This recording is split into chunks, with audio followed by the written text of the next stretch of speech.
If you constantly feel fatigued, you are not alone. According to surveys, adults in the United States are fatigued 3 days out of 7, and 30 to 48% of them have difficulty sleeping.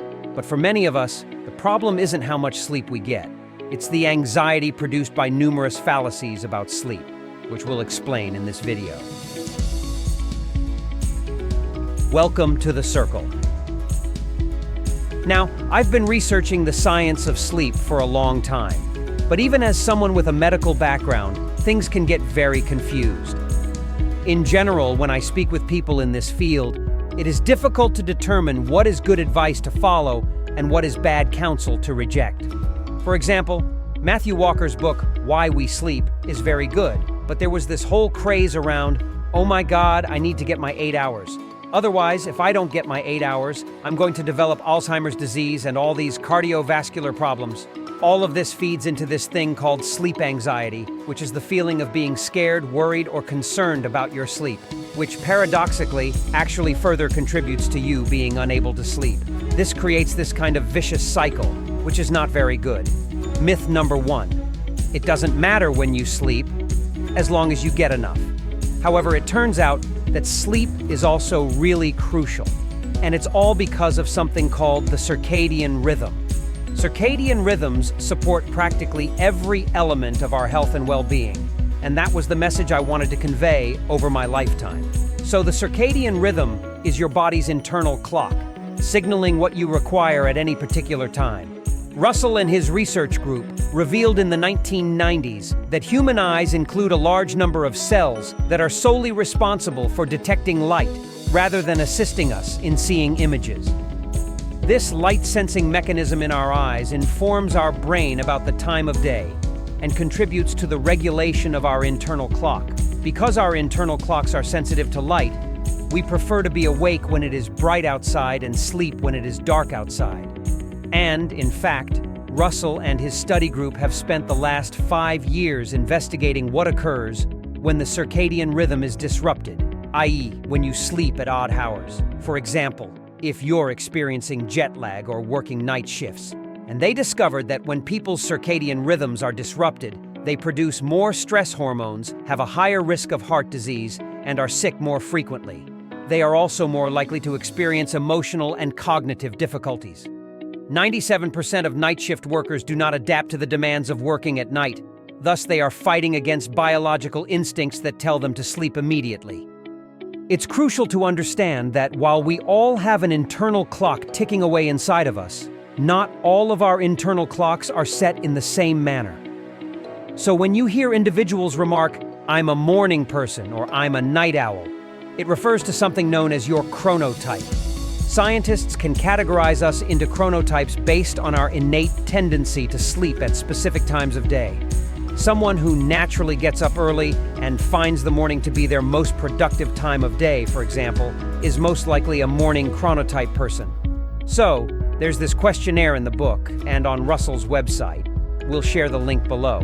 And you can answer a few questions to find out if you're more of a morning person or a night owl. Once you know this, you can try to plan your activities based on your natural preference. And for instance, if you're a morning person, it might be better to do your creative or most focused work in the morning. On the other hand, if you're a night owl, that's totally fine. If you have control over your schedule, it's a good idea to adjust things so that you're doing focused tasks at the time that suits you best. Personally, I tried really hard to become a morning person, waking up at 6 a.m. to go to the gym, but it felt like a nightmare. So I adjusted and now wake up around 7 or 7:30. I consider myself more of a middle-of-the-day person.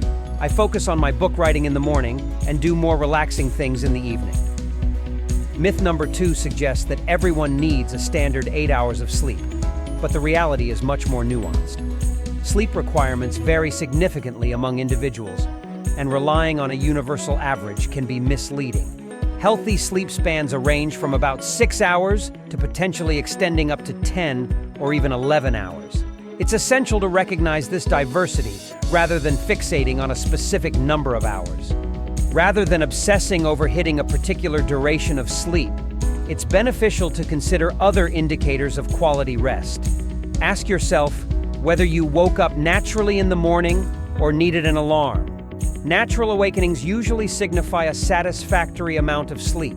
Reflect on how long it took you to fully rouse and whether you felt the urge for caffeinated drinks to kickstart your alertness. These observations can provide insights into whether your sleep was adequate.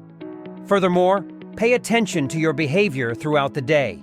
If you find yourself engaging in careless actions, displaying irritability, or lacking empathy, these might be manifestations of insufficient sleep from the previous night. By examining these various factors, you can gain a more comprehensive understanding of your sleep patterns and make informed adjustments to improve your overall sleep quality. Myth number 3 implies that we must wake up at the same time every day. While there's some truth to this notion, as it generally promotes stability in our circadian system, it's not an absolute rule, according to Russell's insights in the interview.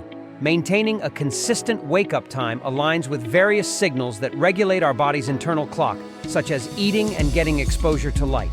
However, it's crucial not to be overly rigid about this practice. Life is dynamic, and there will be occasions, like attending a party or staying up late, where deviating from the usual wake-up time is acceptable. Understanding that sleep is a dynamic process and recognizing that our circadian rhythms naturally shift throughout our life cycle is important. For instance, teenagers often lean towards an evening chronotype, making it challenging for them to wake up early. As we age, there tends to be a shift towards a morning chronotype. By the time we reach our late 50s or early 60s, our sleep patterns may resemble those from our childhood. So, while consistency in waking up has its benefits, it's essential to be adaptable to life's changes and understand the natural evolution of our sleep preferences over time. Myth number 4 suggests that you should avoid blue light before sleep. This idea comes from the fact that blue light has a short wavelength, and shorter wavelengths generally have more energy. Scientists have theorized that exposure to blue light might somehow impact the eyes, making it difficult to fall asleep. This belief has led to the creation of products like glasses with blue light filters, claiming to improve sleep quality. However, this notion might be a bit of a myth.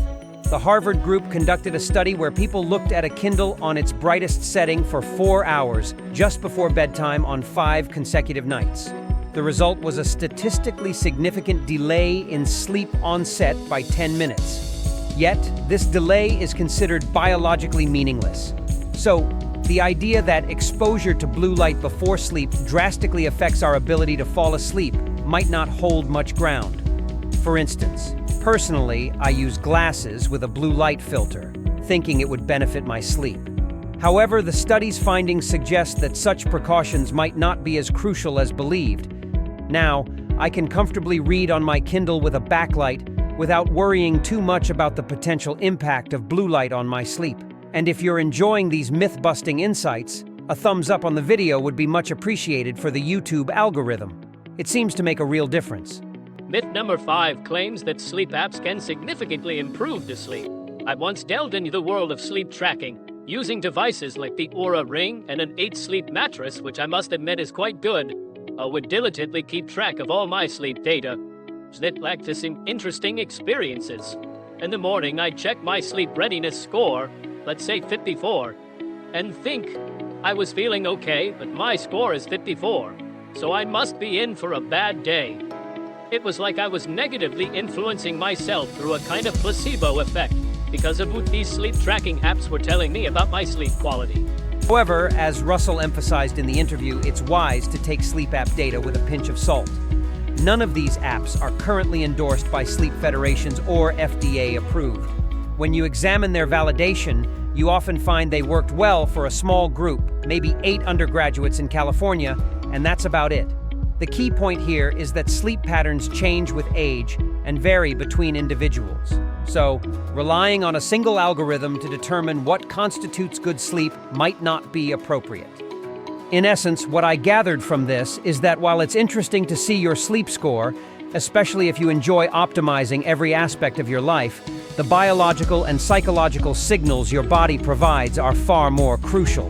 How you feel when you wake up, whether you feel well rested, if you need an alarm to wake up, and your overall mood throughout the day are more reliable indicators than a sleep app's fitness score. Myth number 6 revolves around melatonin and its supposed role in enhancing sleep. Melatonin is a widely used supplement, especially in the US. where people often take it to combat jet lag or improve their overall sleep. The best study on melatonin, conducted in 2007 with autistic children, suggested that regular small doses could help these children fall asleep 30 minutes earlier after 3 months. However, subsequent studies, including a 2013 meta-analysis, have presented less impressive results. On average, melatonin was found to reduce the time to fall asleep by about 7 minutes. For more recent insights, a book titled Lifetime, released in 2022, provides up-to-date information on melatonin. The author, Professor Russell Foster, who is a sleep expert, suggests that melatonin may not make a significant difference in general day-to-day life, although it could potentially assist with jet lag. By the way, if you've made it this far into the video, you're likely interested in sleep. I'd love to hear in the comments below about any methods you've tried to improve your sleep and whether they worked or not. It could be a great opportunity to share and gather various tips for enhancing sleep from the community. Myth number 7 claims that polyphasic sleep, a pattern where you sleep multiple times throughout the day, is beneficial for productivity. This idea gained popularity around 10 years ago in the biohacking community and is making a comeback. The concept involves having several sleep periods, such as a 4-hour nap, followed by some wakefulness, and then another 4-hour sleep session, totaling about 4 to 6 hours of sleep in a day. However, research suggests that this approach is not a good idea. While polyphasic sleep theoretically provides more waking hours for productivity, Professor Foster argues that the quality of work during those extended waking hours tends to be lower. People following polyphasic sleep schedules often experience exhaustion, leading to reduced productivity and creativity. Studies even indicate that students on a polyphasic sleep routine perform worse in exams compared to those with a regular continuous sleep pattern. In summary, evidence from experts indicates that dividing sleep into polyphasic blocks doesn't actually enhance productivity as much as some blogs might suggest. If you found this video interesting, you might want to explore the full interview with Professor Foster for more insights. You can find it over there or on any podcast app. Thanks for watching with The Circle, and see you later. Bye.